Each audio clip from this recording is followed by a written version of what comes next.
Spanish region of Catalonia is facing an unprecedented crisis as it grapples with its worst drought in history. Last month, officials in Catalonia declared a drought emergency. Now, Spain has endured 3 consecutive years of below-average rainfall amidst a record-breaking temperature that has worsened the situation. Reservoirs serving 6 million people, including the populous city of Barcelona, have reached historic lows, holding just 16% of their capacity. The reservoirs in the northern Catalonia supplied by Ter and Llobregat rivers were just 15% full in February. Now this in comparison to a 70% average for the previous 10 years. In contrast, only 43% of Spain's reservoirs were at full capacity. Many of Barcelona's green spaces have been gradually turning yellow and brown over the past few months. Meanwhile, farmers whose families have worked on their lands for generations are feeling the impact firsthand.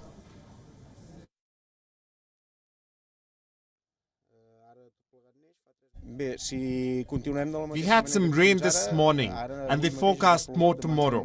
If it rains a bit more, we may have some forage for the cattle, and this will result in a not so catastrophic year. But if the drought keeps on this way, we could be forced to sacrifice some animals. If we don't see an improvement in the coming months, we will have to sacrifice animals. Si aquests mesos propers no canvia, s'haurà de reduir bestiar. Environmental activist Joseph Sabater has warned of the urgent need for change. The activists have criticized the government's reliance on desalination plants instead of addressing consumption habits. We are facing a likely situation of desertification. So, ignoring the situation and continuing using water as if nothing happens will generate severe environmental, social and economic problems. Now,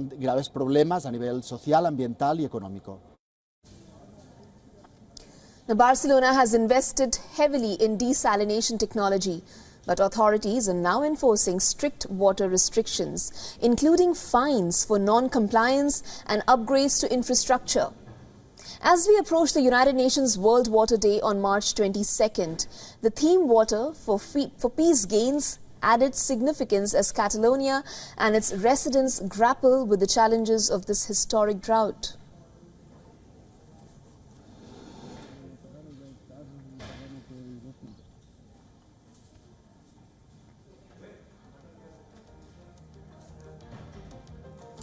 Meanwhile, Chile is facing a dire situation as reservoirs across the country are running dangerously low. Now, this comes after the nation has faced 15 years of devastating drought. In the Coquimbo region of northern Chile, the Cogoti River reservoir, in fact, with a capacity of 150 million cubic meters, has completely depleted, leaving local residents desperate for water.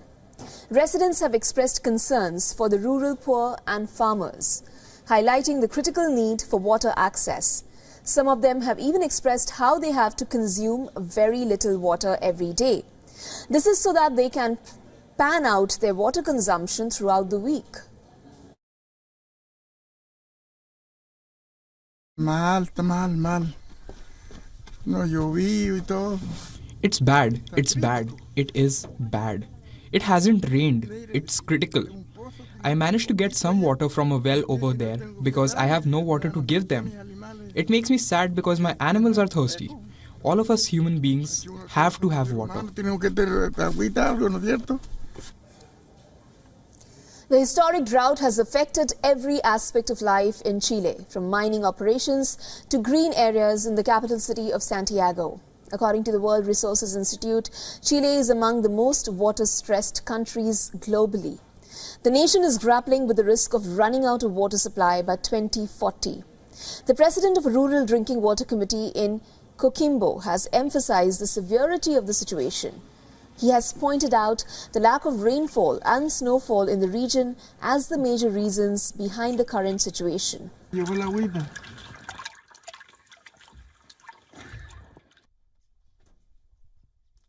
There is a shortage of water here and in most of the region. it is a serious problem for us.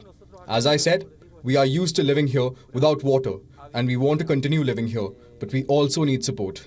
I hope there will be desalinization plant projects and dam projects very soon. De planta desalinizadora, que hayan proyectos de tranque.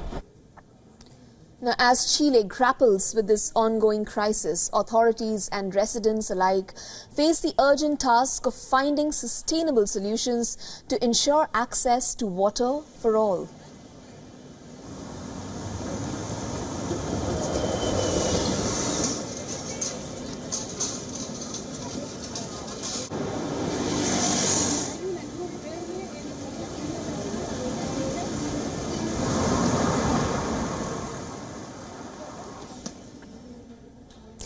Stricken by drought and depleted upstream dams, Iraq's once mighty rivers, the Tigris and the Euphrates, are choking under pollutants from sewage to medical waste. In Iraq, half the population lacks access to safe drinking water.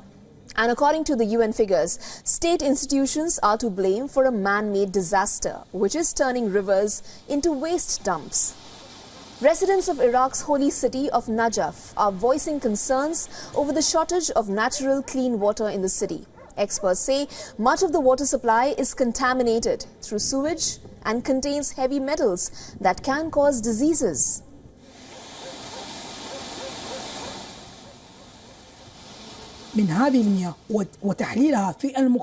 When samples of this water were taken and analyzed in the laboratory, it was found that high concentrations of dangerous elements and compounds, lead, zinc, cadmium, iron, copper, etc., were higher than the internationally permissible limits. In addition, when samples of this water were taken and analyzed microbiologically, there were a large number of bacteria, the most prominent of which was E. coli bacteria. In addition to bacteria of different types, even cholera has been diagnosed in some locations due to the presence of cholera.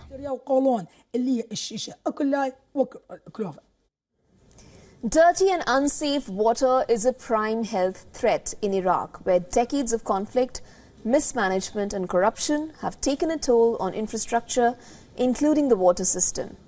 Petrochemical factories, power plants and agricultural drainage that carries fertilizers and other toxins further pollute Iraq's water.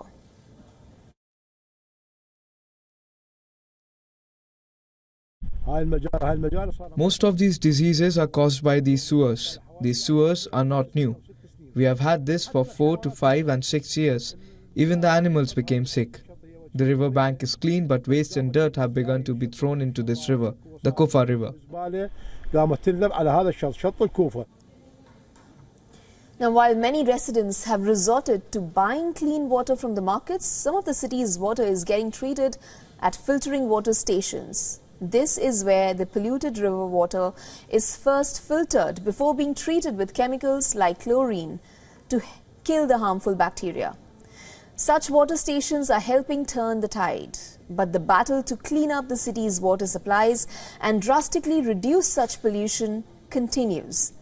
The government has said that it no longer approves projects that could be a source of pollution unless they provide water treatment. It has developed a 3-year plan to strengthen the water and sanitation system to provide safe drinking water, especially to the most vulnerable communities.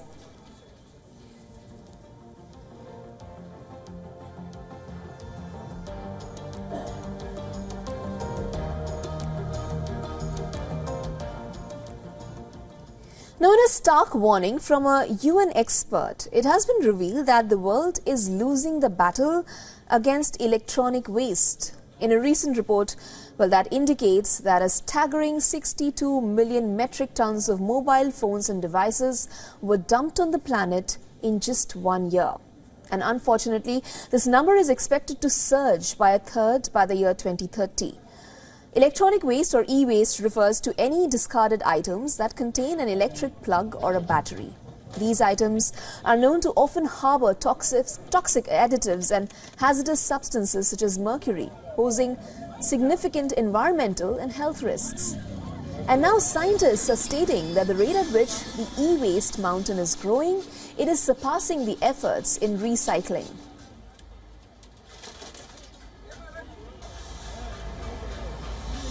So the vast majority of e-waste is not managed in a correct manner. And what really surprised us is that the rate at which the EWaste mountain is growing is 5 times faster than the rate at which the global recycling is, growing. So with this, current trends, we are simply losing the battle against e-waste.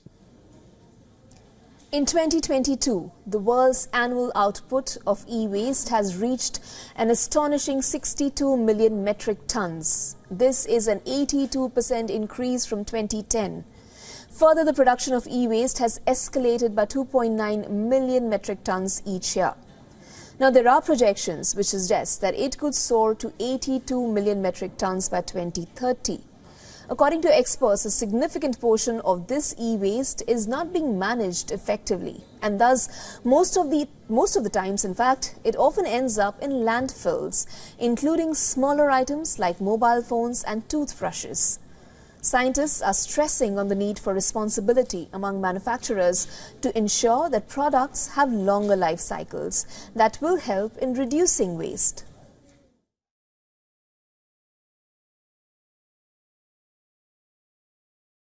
The manufacturers have got responsibilities in terms of standardizing and making sure that they don't shortchange the consumer. So the product that they produce should not have a short life cycle, and that is important. At Rio's Copacabana beach, a father and a daughter due to take the sea, not to play in the waves, but to keep them clean.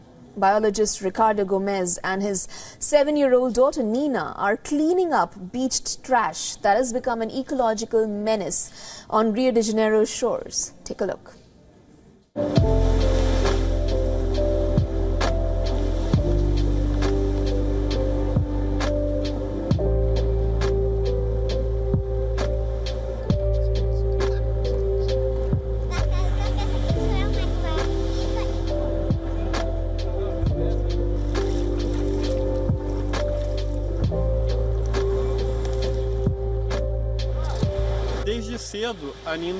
From an early age, Nina followed us during the educational activities, beach cleaning, and when she was 3 years old, she was awarded here in Copacabana as the youngest beach cleaner. When she was 5, she won the prize for the biggest environmental influencer in Brazil in 2021. De maior influenciadora ambiental do Brasil em 2021.